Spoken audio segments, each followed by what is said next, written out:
प्यारे स्टूडेंट्स, आपका pledge classes में स्वागत है।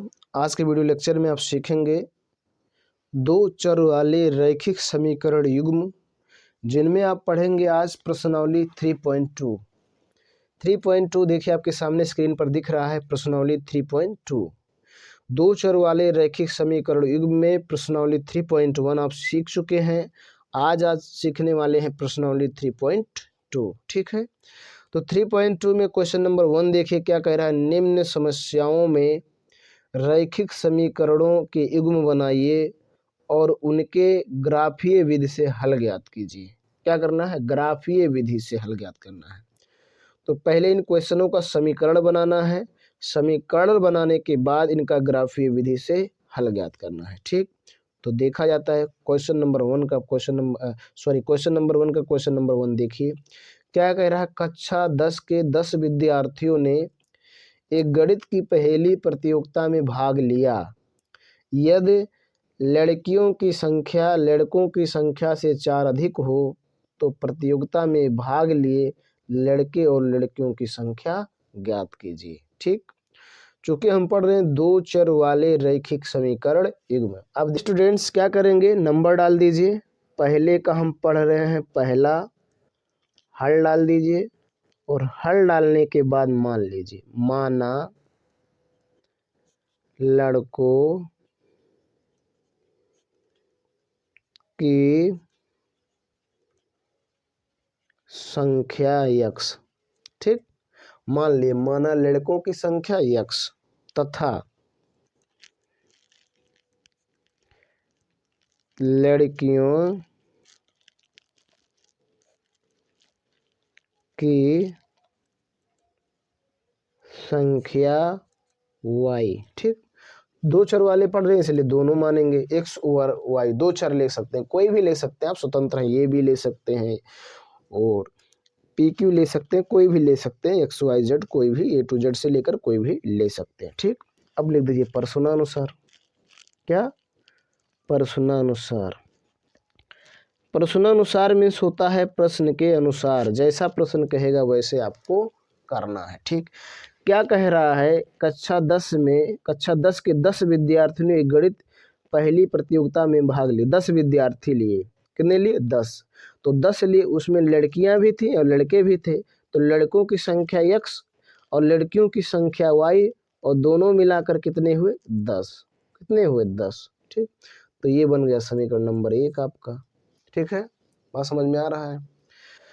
दूसरा कह रहा है, यदि लड़कियों की संख्या लड़कों की संख्या से 4 अधिक हो। लड़कियों की संख्या कितनी है? y देखिएगा, और लड़कों की संख्या है x। लड़कियों की संख्या लड़कों की संख्या से 4 अधिक है, 4 अधिक कर दिए। मान लीजिए लड़कियां कितनी हैं, अगर 10 लोग हैं, नहीं सॉरी, लड़कियां अगर 6 हैं, लड़के अगर 6 हैं तो लड़कियां 10 हैं, 4 अधिक हैं। तो देखो लड़कियों की संख्या है y, लड़कों की संख्या है x, लड़कों की संख्या से 4 अधिक है तो 4 जोड़ दिए। ठीक, ये हो गया। अब इनको और थोड़ा सरल कर लीजिए। तो और जब थोड़ा सरल करेंगे तो क्या हो जाएगा, x को इधर ले आइए या y को उधर ले, x को इधर ले आइए तो क्या हो जाएगा, यहाँ देखिए पुनः लिख दीजिए और या देखिए इसको कर लीजिए तो हो जाएगा y माइनस x बराबर 4। और सरल करेंगे, इसको x को पहले लिख दीजिए तो यह देखिए कर सकते हैं माइनस x प्लस वाई बराबर 4। और इसको करना चाहे तो कर सकते हैं, माइनस 1 का सभी में गुणा कर दीजिए, प्लस बन जाएगा। ये हो जाएगा x माइनस वाई बराबर माइनस 4। ये बन गया आपका समीकरण नंबर 2। ठीक, कोई दिक्कत नहीं। देखिएगा क्या कह रहा है, इसको ग्राफीय विधि से हल ज्ञात कीजिए। ग्राफीय विधि से, तो यहाँ लिख दीजिए ग्राफीय विधि से। किस विधि से? ग्राफीय विधि से। ठीक, कोई दिक्कत नहीं, ग्राफीय विधि से। तो ग्राफीय विधि से हल ज्ञात करने के लिए प्यारे स्टूडेंट्स ध्यान देंगे, दोनों समीकरणों को लिख लीजिए। तो देखो एक समीकरण ये है तो यहाँ लिख लीजिए x plus y equal to 10 और इसके नीचे एक बॉक्स बनाइए, ऐसे बॉक्स। ठीक है, ऐसे बॉक्स बना लीजिए और इसमें ऐसे खींच दीजिए और इसमें 3 खाना बनाइए, 1 और 2 3 हो गया, यहाँ लिखिए x और यहाँ लिखिए y। ठीक, ये हो गया। इसी प्रकार दूसरे समीकरण को भी लिख लीजिए। यहाँ देखिए x माइनस वाई बराबर -4। ठीक, यहाँ भी इसे एक बॉक्स बनाइए। बॉक्स बनाना कंपलसरी है, बिना बॉक्स के आप इसको सरल नहीं कर पाएंगे। ठीक है, यहाँ लिख दीजिए x, यहाँ लिख दीजिए y। ठीक, इतनी बात समझ में आ गई होगी। अब समझिए ध्यान से, देखिए इतना हो गया। अब आपको x और y का कोई वैल्यू रखना है, कोई मान रखना है, जो मर्जी कहे आप रख सकते हैं, चाहे प्लस रखें या माइनस। बस इतने ध्यान रखना है मान रखते समय कि जो x का मान रखो तो y का मान ऐसा आए जो पूर्णांक आए। क्या है? पूर्णांक, पूर्णांक आए। ठीक, ताकि आप उसको आसानी से दर्शा सकें। तो देखो मैं यहाँ x का वैल्यू रख दे रहा हूँ 5। क्या रख दे रहा हूँ? 5। ध्यान दीजिए, इसका वैल्यू 5 रख दिए तो उधर ले जाएंगे तो घट जाएगा, तो y का वैल्यू भी आ जाएगा 5। ठीक, बात समझिएगा। अब फिर मैं x का वैल्यू रख दे रहा हूँ 0, तो y का वैल्यू आ जाएगा 10। क्या आ जाएगा? 10। आप कोई भी रख सकते हैं, स्वतंत्र है, जो आपकी इच्छा कहे रख दीजिए। बस इतने ध्यान रखना कि x का रखो तो y का वैल्यू पूर्णांक आए, y रखो तो x का वैल्यू पूर्णांक आए, ताकि आप उनको आसानी से दर्शा सकें। ठीक, सेम ऐसे भी करो। यहाँ पर मैं x का वैल्यू पुट कर दे रहा हूँ 0, मतलब 0 रख दे रहा हूँ, तो देखिए y का वैल्यू आ जाएगा 4। ठीक, y का वैल्यू 4।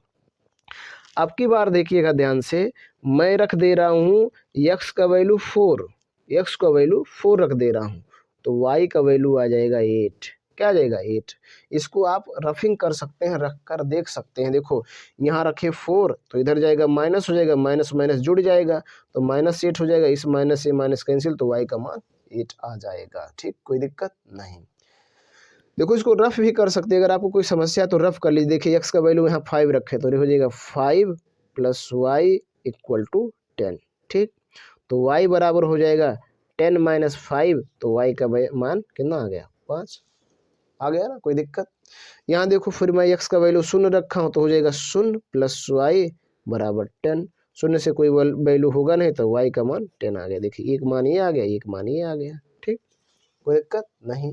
इसी प्रकार इसको देखिए, यहाँ x के बराबर 0 रख दीजिए तो 0 - y बराबर -4, तो y - y बराबर -4, माइनस से माइनस कैंसिल हो जाएगा, y बराबर 4 आ गया। देखिए एक आ गया, ये 4।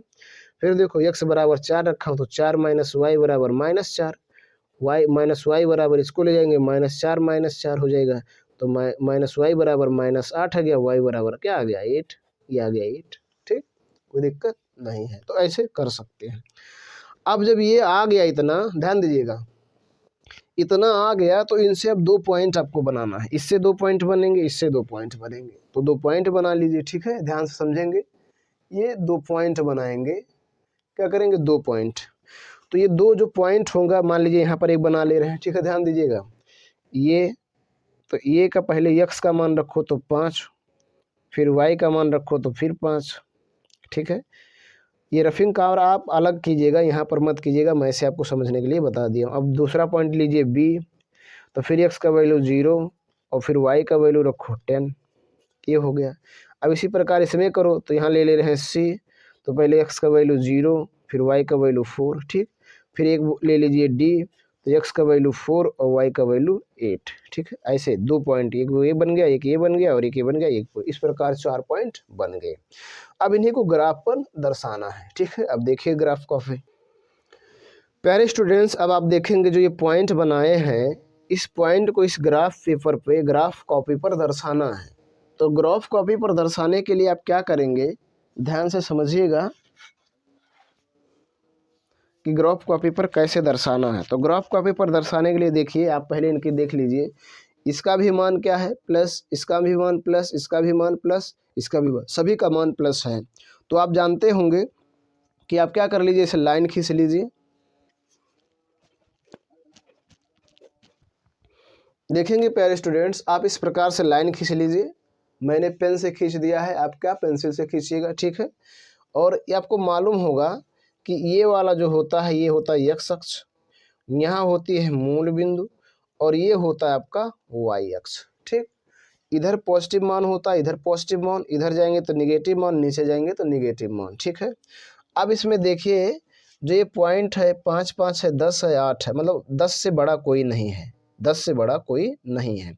तो आप 10 से बड़ा नहीं है तो एक बॉक्स बराबर 2 यूनिट ले सकते हैं। एक बॉक्स बराबर 2 यूनिट, अर्थात यहाँ आप दर्शा सकते हैं 2, यहाँ से दर्शा सकते हैं 4, यहाँ से दर्शा सकते हैं 6, यहाँ दर्शा सकते हैं 8, और यहाँ पर 10, यहाँ पर 12, यहाँ पर 14, यहाँ पर 16, यहाँ पर 18 और यहाँ पर 20। ठीक, इसी प्रकार इधर भी दर्शा दीजिए 2, 4, 6, 8, 10, 12, 14, 16, 18, 20। 10 से आगे नहीं, लेकिन मैंने 20 तक दर्शा दिया। ठीक, अब इसी में दर्शाइए पॉइंट ए को। देखिए पॉइंट ए का निर्देशांक कितना है, 5,5। देखिए पॉइंट ए के निर्देशांक 5,5, ध्यान दीजिएगा, देखिएगा ध्यान से।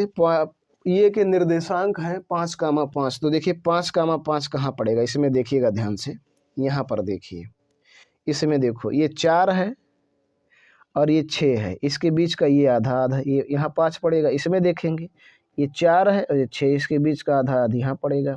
तो इसके सिधाई पर ऐसे से जाइए यहाँ पर, और इसके सिधाई पर ऐसे से आइए। ठीक है, ध्यान दीजिएगा, ऐसे से आएंगे तो यहाँ पर पड़ेगा ये, और इसके निर्देशांक होंगे 5,5। ठीक, इतनी बात ध्यान से देखेंगे आप, अन्यथा आपके समझ में नहीं आएगा। फिर अब देखो b कहाँ है, b के निर्देशांक देख लो। तो b का निर्देशांक 0, x अक्ष पे 0 है और y अक्ष पे 10। तो यहाँ देखिए, यहाँ पर देखिएगा ध्यान से, देखो x अक्ष तो यहीं रहेगा, कोई आगे नहीं जाएगा। y पर देखिए 10, तो यहाँ पड़ेगा b, तो यहाँ दर्शा दीजिए b 0,10। ठीक, ये जो 2 बिंदु आप बनाए हैं, इसको पटरी रखकर ऐसे मिलाना है। क्या करना, पटरी रखकर ऐसे मिला देना है, सीधा बिल्कुल। क्रॉस हो जाएगा तो आंसर नहीं आएगा, इनको ऐसे मिलाना है। ठीक है, ये कर देना है, ये हो गया, एक रेखा बन गई। बहुत ध्यान से समझेंगे, बन गया। ठीक, अब दूसरा देखिए, दूसरा यहाँ पर आप देखिएगा, दूसरा है 0,4, मतलब c के निर्देशांक जो है 0,4 है। देखिएगा, तो अब c दर्शाइए, तो 0 मतलब x अक्ष का निर्देशांक 0 हो तो यहीं रहेगा, और 4 देखिए यहाँ पड़ेगा, तो यहाँ पड़ गया c, और c देखिएगा, c के निर्देशांक है 0,4। ठीक, अब ऐसे d को देख लीजिए, तो d का है 4,8, मतलब x अक्ष पे 4 और y अक्ष पे 8। तो देखिएगा x अक्ष पे 4, देखिए यहाँ पर देखिए x अक्ष पे 4 यहाँ है और y अक्ष पे 8 यहाँ है।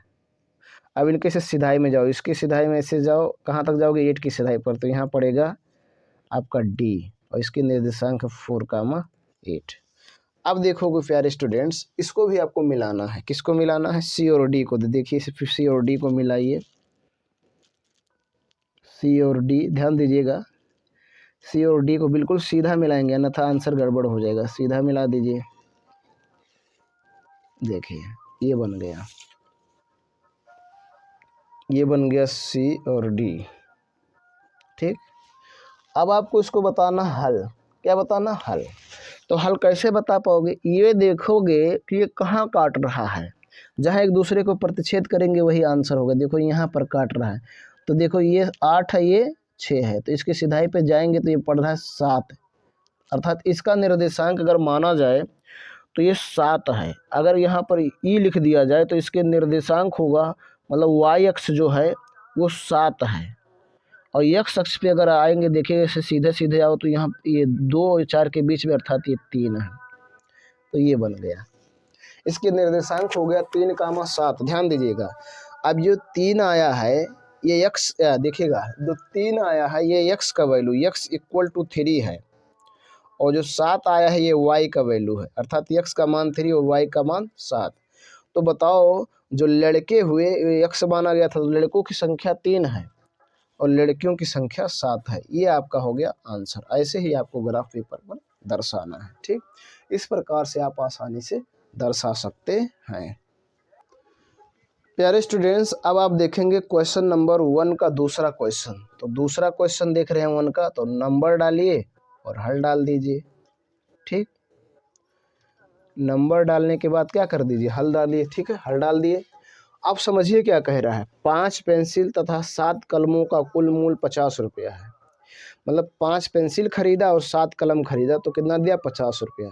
जबकि 7 पेंसिल तथा 5 कलमों का कुल मूल्य 46 रुपया। एक पेंसिल का मूल्य और एक कलम का मूल्य ज्ञात कीजिए। तो मान लीजिए, माना एक पेंसिल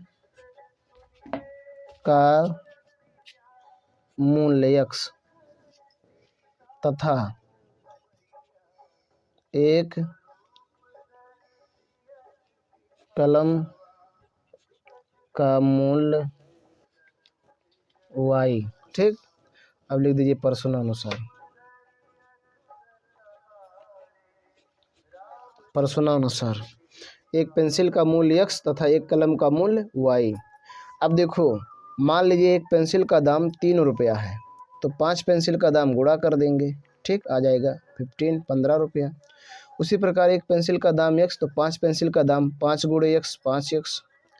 एक कलम का दाम अगर मान लीजिए 5 रुपया, तो 7 कलम का दाम 35 रुपया। ठीक, एक कलम का दाम यहाँ पर y रुपया, तो 7 कलम का दाम हो जाएगा 7y। गुणा कर देंगे और दोनों जोड़ कर कितना रुपया लग रहा है, 50 रुपया। ये बन गया समीकरण 1। ठीक, पुनः देखिए,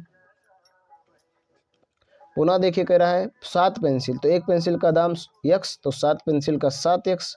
5 कलम, तो एक कलम का दाम y, तो 5 कलम का 5y। अब की बार लग रहा है 46 रुपया। ये हो गया समीकरण नंबर 2। ठीक, कोई दिक्कत नहीं। अब इनको समीकरण जब बन गया, तो अब इसको क्या करना है, ग्राफीय विधि से हल ज्ञात करना है। किस विधि से, ग्राफीय विधि से हल ज्ञात करना है। तो यहाँ लिखो ग्राफीय विधि से, ग्राफीय विधि से, ग्राफीय विधि से। तो ग्राफीय विधि से हल ज्ञात करने के लिए ध्यान से देखिए क्या करेंगे।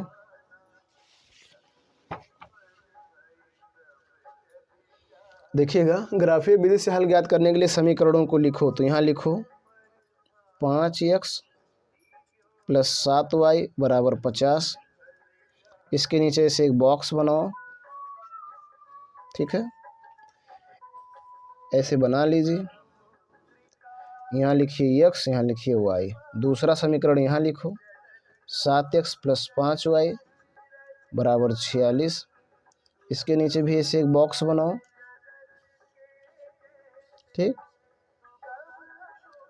यहाँ लिख दो x, यहाँ लिख दो y। ठीक है, अब ध्यान से देखिएगा, यहाँ पर x और y का वैल्यू आपको रखना है। लेकिन x और y का ऐसा वैल्यू रखो कि x का रखो तो y का मान पूर्णांक आए, और y का रखो तो x का मान पूर्णांक आए। कोई भी आप रख सकते हैं, स्वतंत्र है, इसके लिए कोई दिक्कत नहीं है। ठीक, तो यहाँ पर आपको रखना है, तो x का कौन सा वैल्यू रखो कि ये जो y का मान पूर्णांक आ जाए। तो देखो, मैं x बराबर रख दे रहा हूँ 3, x बराबर 3। ध्यान दीजिएगा, x बराबर मैं रखा यहाँ 3। अब समझिएगा, 5 गुणे x का मान 3 प्लस 7y बराबर 50। ये रफिंग कार है, आप बगल में कर लीजिएगा, साइड में। ठीक, तो 5 तियाँ 15 प्लस 7y बराबर हो गया 50। ठीक, बात समझेंगे। अब देखिएगा, इसको उधर ले जाएंगे तो 7y बराबर हो जाएगा 50 माइनस 15, तो 7y बराबर हो जाएगा 35।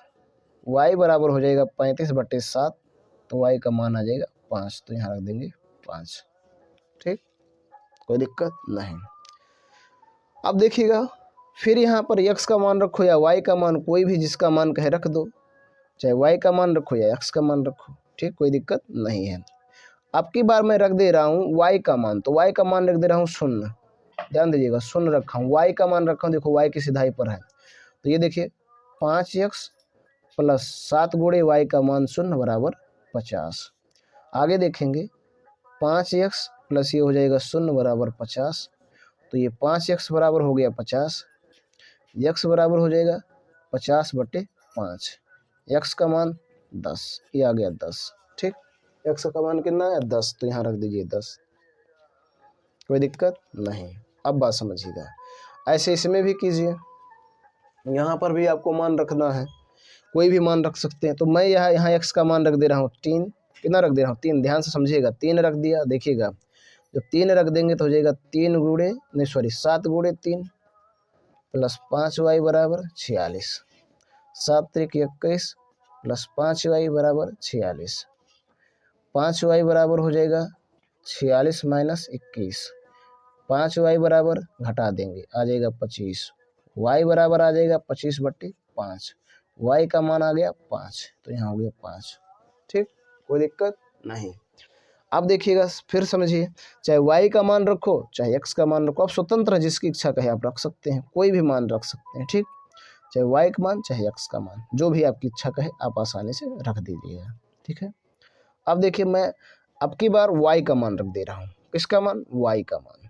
तो y का मान रखिए, देखिए अब की बार मैं y का मान रख दे रहा हूँ, y का मान जो भी इच्छा कहे आप रख सकते हैं, चाहे y का मान रखिए या x का मान, जो आपके लिए सरल रहे वही रखिए, जिसको आप आसानी से हल कर सको, आसानी से क्या कर सको, हल कर सको, वही मान रखिए, अन्यथा मत रखिए। तो क्या रखा जाए, देखिए क्या रखिए, x का मान रखें कि y का मान रखें, जो भी आपकी इच्छा कहे रख दीजिए। तो x का, देखिए प्यारे स्टूडेंट्स, फिर मैं वही मान रख दे रहा हूँ तो फिर वही आ जाएगा। ठीक है, अब वो जो मान रखा गया इसी से पॉइंट बनाइए, वही मान फिर मैं दोबारा रख दिया हूँ। ठीक, आप फिर से इसी से पॉइंट बनाए तो देखिए इससे पॉइंट बनेगा, ये पॉइंट बनाइए। तो पहले x का मान 3 और y का मान 5, एक पॉइंट ये बन गया। फिर b लीजिए, तो x का मान 10 और फिर y का मान 0। अब इससे बनाइए इधर वाले, तो c लीजिए 3, 5 और फिर d ले लीजिए, तो ये भी 3, 5। ठीक, ये हो गया। अब इसी को ग्राफ पर दर्शा दीजिए, आपका हल निकल जाएगा। ठीक, ग्राफ पर दर्शाया जाए। अब देखेंगे प्यारे स्टूडेंट्स, जो इसमें पॉइंट के मान आए हैं सभी धनात्मक हैं, तो सभी धनात्मक है तो देखिए यहाँ पर दर्शा सकते हैं, 2 ही बनाएंगे, एक x अक्ष और एक y अक्ष। ठीक, तो इस पर खींच लीजिए, एक x अक्ष खींच लीजिए और एक y अक्ष खींच लीजिए। यहाँ देखिए ध्यान से, एक x अक्ष खींचिए और एक y अक्ष। तो देखिए मान लीजिए एक ये खींच दिए, ये क्या हो गया, y अक्ष। इधर खींच दीजिए, ये हो गया आपका x अक्ष।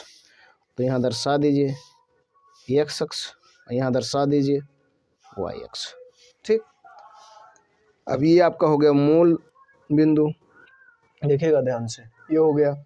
अब देखिए इसमें मैक्सिमम जो सबसे बड़ा है 10, 10 से बड़ा कोई है नहीं, तो अब 2-2 का यूनिट ले सकते हैं, 2-2। ठीक है, यहाँ 2 दर्शा दीजिए, 2, 4, 6, 8, 10, 12, 14, बस इस पे भी इसे दर्शा दीजिए, 2, 4, 6, 8, 10, 12, 14, 16 और दर्शा सकते, कोई दिक्कत नहीं, बस इतना हो गया।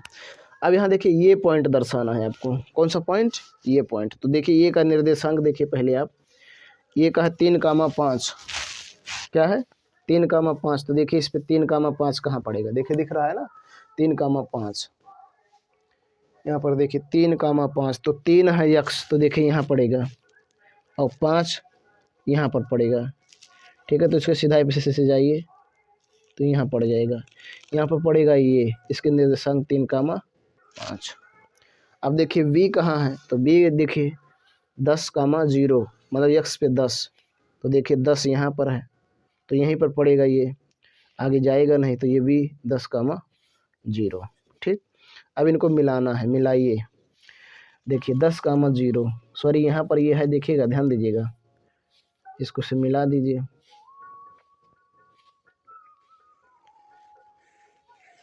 ऐसे। ठीक, ये बन गया, एक रेखा बन गया।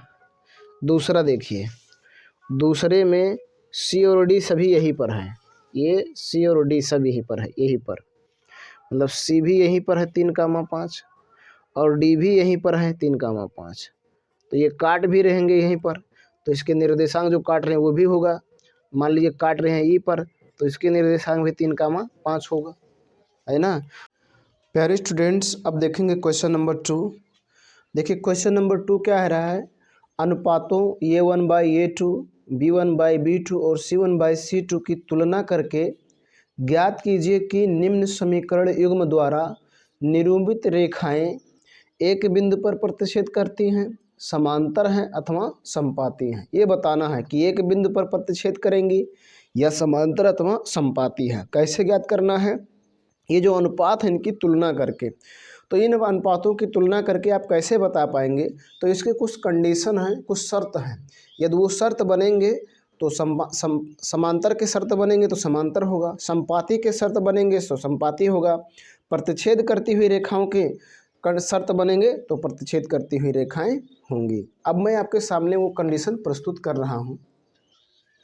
प्यारे स्टूडेंट्स, देखिए आपको स्क्रीन पर दिख रहा है, यह है व्यापक समीकरण। ये दो चर वाले रैखिक समीकरण युग्म पर है। युग्म मीन्स जोड़ा, तो इसमें दो समीकरण हमेशा होगा। तो पहला समीकरण इस रूप में होगा, a1 into x plus b1 into y plus c1 equal to 0। और दूसरा इस प्रकार से होगा, a2 into x plus b2 into y plus c2 equal to 0। ये दो समीकरण होंगे, एक इस तरह से होगा और एक इस तरह से होगा। ठीक, अब आपके सामने देखो लिखा है, जब a1 by a2 not equal to b1 by b2, अर्थात a1 बाई a2 का मान b1 बाई b2 के मान के बराबर ना हो, तो यहाँ कंडीशन, इस कंडीशन पर क्या क्या होगा? प्रतिच्छेद करती हुई रेखाएं, अर्थात एक बिंदु पर प्रतिच्छेद करेंगी। और क्या होगा? केवल एक हल होगा। एक हल को अद्वितीय हल भी कहा जाता है। तो केवल एक हल होगा और संगत होगा। तो अभी आपके आगे क्वेश्चन में पूछेगा कि संगत बताइए, एक हल है कि अनेक हल हैं, तो ये भी आप बता सकते हैं। तो अगर ये कंडीशन बने तो प्रतिच्छेद करती हुई रेखाएं, केवल एक हल और संगत होंगे। आगे देखिए कंडीशन नंबर 2 क्या कह रहा है। ये देखिए आपके सामने कंडीशन नंबर 2 है, a1 by a2 equal to b1 by b2 not equal to c1 by c2, अर्थात इस अनुपात और ये अनुपात दोनों बराबर हो लेकिन ये अनुपात बराबर ना हो। तो जो कंडीशन जो बनेगा वो बनेगी समांतर रेखाएं। क्या बनेंगी? समांतर रेखाएं, और कोई हल नहीं होगा, कोई हल नहीं, क्योंकि समांतर रेखाएं कहीं पर एक दूसरे को नहीं काटेंगी, तो इसलिए कोई हल नहीं होगा। और फिर क्या होगा? असंगत होगा। क्या होगा? असंगत। अब आपके सामने तीसरा कंडीशन है, ये देखिए तीसरा कंडीशन है, जब a1 by a2 equal to b1 by b2 equal to c1 by c2, अर्थात तीनों अनुपात एक दूसरे के बराबर हों, सभी के एक बराबर हों, तो बनेगा संपाती रेखाएं। क्या होंगी? संपाती रेखाएं। अनेक हल होगा, या कह सकते हैं अपरिमित रूप से अनेक हल, और संगत होगा। तो ये आपके सामने तीन कंडीशन हैं। इन तीनों कंडीशनों पे अगर बन रहा है तो जब पहला कंडीशन बनेगा तो प्रतिच्छेद करती हुई रेखाएं, देखिए आपके सामने है, पहले कंडीशन पर प्रतिच्छेद करती हुई रेखाएं, केवल एक हल, संगत। दूसरा कंडीशन बनेगा तो समांतर रेखाएं, कोई हल नहीं, असंगत। और अगर तीसरा कंडीशन बनना है तो देखिए संपाती रेखाएं होंगी, अनेक हल होगा और संगत होगा। तो ये आपको याद रखना है, इसको अपने नोटबुक में नोट करना है और इसको याद कर लेना है कि ये कंडीशन बनेगा तो क्या होगा, ये कंडीशन बनेगा तो क्या होगा, ये कंडीशन बनेगा तो क्या होगा। अब आते हैं क्वेश्चन पर। ठीक है, ये प्यारे स्टूडेंट्स, क्वेश्चन आपके यही हैं। क्वेश्चन नंबर देखिए 2 का पहला क्वेश्चन आप सरल करेंगे। देखिएगा क्वेश्चन नंबर 2 का पहला क्वेश्चन, तो क्या करेंगे? हल डाल देंगे। हल डालने के बाद जो ये समीकरण है इसकी तुलना कर लेंगे व्यापक समीकरण से। तो लिख दीजिए समीकरण क्या है, 5x minus 4y minus 8 equal to 0 का व्यापक समीकरण। भी अभी मैंने आपको बताया क्या होता है व्यापक समीकरण। ये 1x plus b1y plus c1 बराबर 0 से तुलना करने पर, से तुलना करने पर, ठीक, तुलना करने पर तुलना कर दिया जाए। देखिएगा ध्यान से,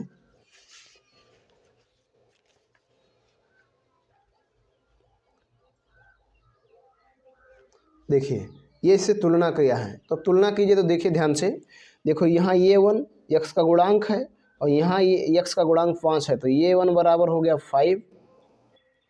फिर देखिए b1, ये y का गुणांक और यहाँ y का गुणांक -4 है, तो -4। और c1 बराबर देखिए -8, चिन्ह के साथ लिखा जाएगा, या माइनस है तो प्लस है तो नहीं लिखा जाए। ये आ गया।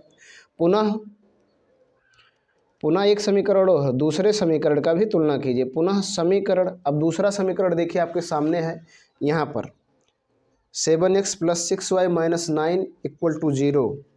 देखिए 7x plus 6y -9 equal to 0। ठीक, यही है। देखिए यहाँ पर 7x + 6y - 9 इक्वल टू 0। अब इसका तुलना करेंगे किससे, व्यापक समीकरण से, तो हो जाएगा का a2x + b2y + c2 बराबर 0 से तुलना करने पर क्या कर देंगे, तुलना करने पर। ठीक, तुलना करना है तो तुलना कर दिया जाए। तो देखिए ये 2 बराबर, यहाँ x का गुणांक 7 है और b2 बराबर 6 और c2 बराबर -9। ठीक, अब देखिए अनुपात निकाल लीजिए। अब लिखिए यहाँ, अब ध्यान दीजिएगा, अब ये 1/a2, तो ये 1 का मान देखिए यहाँ 5 है तो 5 हो जाएगा, बाई a2 का मान 7। ठीक, फिर देखिए b1/b2 का निकालिए, तो b1 का मान देखिए माइनस कितना है 4 और b2 का मान है 6 है। सरल कर लेंगे और सरल किया जाए तो हो जाएगा -2 और /3 हो जाएगा। ठीक, अब देखिएगा c1/c2, तो c1 का मान है -8 और बाई -9, माइनस से माइनस कैंसिल हो जाएगा 8/9। ठीक, अब ये आया। अब तीनों के मान को देखिए, यहाँ देखिए ये 1/a2, b1/b2, फिर c1/c2। ठीक, देखिए क्या ये दोनों, ये 5/7 है, ये -2/3 है, बराबर है, नहीं है। ठीक, ये बराबर नहीं, आगे देखेंगे तो ये भी बराबर नहीं है। तो इतने आपको देखना, जब ये बराबर ना हो तो यहाँ लिखेंगे चूंकि ये 1/a2 not equal to b1/b2, इसलिए बताइए कौन सा कंडीशन बना। इस कंडीशन पर होगी प्रतिच्छेद करती हुई रेखाएं, या लिख दे से एक बिंदु पर प्रतिच्छेद करती हुई रेखाएं, एक बिंदु पर प्रतिच्छेद करती हुई रेखाएं, ये हो जाएगा। यही आपका आंसर है। आपको यही बताना था कि एक बिंदु पर प्रतिच्छेद करेंगे कि समांतर है कि समपाती हैं, तो एक बिंदु पर प्रतिच्छेद करेंगे। ठीक, ऐसे ही और क्वेश्चनों को भी करना है। प्यारे स्टूडेंट्स, अब आप देखेंगे क्वेश्चन नंबर 2 का 2, तो हल डाल दीजिए और लिखिए समीकरण, देखो समीकरण यही है, 9x + 3y + 12 इक्वल टू 0 का व्यापक समीकरण से तुलना कीजिए। तो क्या होता है, ये 1 × x + b1 × y मतलब b1y और प्लस c1 बराबर 0 से तुलना करने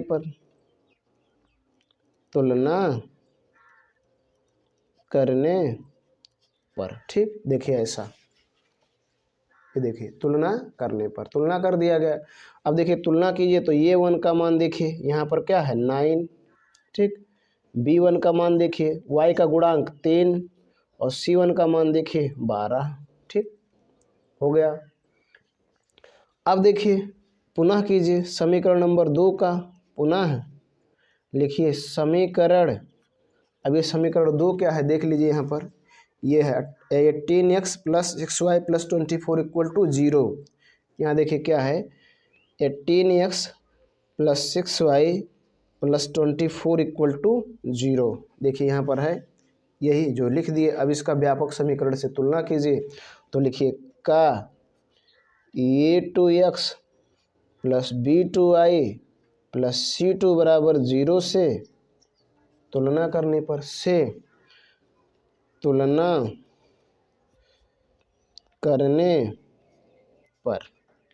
क्या करने पर, तुलना, तो तुलना कर दीजिए। तो ये 2 का मान हो जाएगा 18 और देखिए b2 का मान हो जाएगा 6। देखिए यहाँ पर x का गुणांक 18 है, यहाँ y का गुणांक 6 है और यहाँ देखिए c2 का मान हो जाएगा 24। ठीक, अब देखिए, अब लिख दीजिए ये 1/a2, तो ये 1 का मान क्या हो जाएगा 9 और ये 2 का मान 18, देखो यहाँ लिखा है ना, और यहाँ 18 काट दीजिए, 9 एकम 9 और 9 दूना 18 हो जाएगा, 9 दूना 18 या 9 2 जा 18, तो 1/2 आ गया। फिर देखिए b1/b2, तो ये देखिए b1 का मान 3 यहाँ पर देखिए है और b2 का मान 6। सरल कर लेंगे इसको, 3 × 3, 3 दूना 6, तो ये भी आ गया 1/2। ठीक, आगे समझिएगा c1/c2, तो c1 का मान देखिए यहाँ 12 है, 12 और c2 का मान 24, तो 12 × 12, 12 दूना 24, ये भी आ गया 1/2। ये देखिए तीनों मान बराबर है, तो कौन सा कंडीशन बना, ध्यान दीजिएगा क्या कंडीशन बना, चूंकि a1/a2 equal to b1/b2 equal to c1/c2, तीनों ये कंडीशन बन गया। तो जब ये कंडीशन बनेगा तो क्या होगी, संपाती, तो यहाँ लिख देंगे अतः या इसलिए संपाती रेखाएं हैं। कौन सी रेखाएं, संपाती रेखाएं हैं, क्या बनेगा, संपाती रेखाएं। ठीक, इस प्रकार से आपको करना है। प्यारे स्टूडेंट्स, अब आप देखेंगे क्वेश्चन नंबर 2 का तीसरा क्वेश्चन। ठीक, तो हल डाल दीजिए और लिखिए समीकरण क्या है, 6x - 3y + 10 = 0 का a1x + b1y + c1 = 0 से क्या करना है, तुलना करने पर, लिख दीजिए तुलना करने पर। तो तुलना कीजिए, देखिए यहाँ x का गुणांक a1, तो a1 हो जाएगा बराबर, यहाँ x का गुणांक 6, तो 6 हो जाएगा। फिर देखिए b1, तो b1 यहाँ देखिए y का गुणांक b1, यहाँ y का गुणांक -3। फिर देखिए c1, तो c1 का मान 10 है। ठीक, पुनः लिखिए, पुनः समीकरण, अब दूसरे समीकरण देखिए यहाँ पर है 2x - y + 9 = 0, तो यहाँ लिख दीजिए 2x - y + 9 = 0। एक बार देख लीजिए, देखिए यहाँ पर देखिए 2x - y + 9 = 0। ठीक, का देखिए का a2x + b2y + c2 = 0 से तुलना करने